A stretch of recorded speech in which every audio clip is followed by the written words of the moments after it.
Una scena del crimine apparentemente chiara, l'omicidio-suicidio, ma i segni sui corpi di Donatella e Pier Matteo Rigon, i due fratelli trovati morti nella loro villetta di via Fagina al Civico 50, raccontano di una dinamica forse ancora più agghiacciante.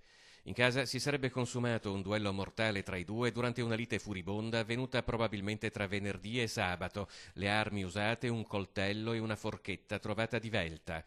I corpi di Donatella e Pier sono stati trovati nell'antibagno al piano superiore. La donna in pigiama, seduta e appoggiata alla parete, una profonda ferita alla gola e il volto irriconoscibile.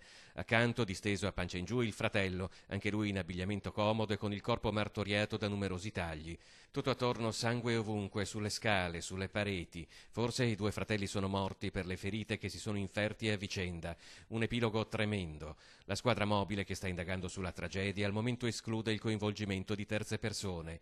In casa è stata scoperta diversa polvere topicida e una tanica di benzina, segno che uno dei due meditava probabilmente di uccidere l'altro da tempo. I due sarebbero morti tra venerdì e sabato. I corpi sono stati scoperti lunedì pomeriggio dall'altro fratello che ha avvertito la polizia.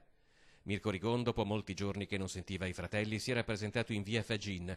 I rapporti tra i tre non erano buoni da quando a dicembre era mancata l'anziana madre. In particolare Donatella e Pier Matteo si erano chiusi nel silenzio, uscivano di rado e anche la villetta un tempo curata ora versava in uno stato di abbandono.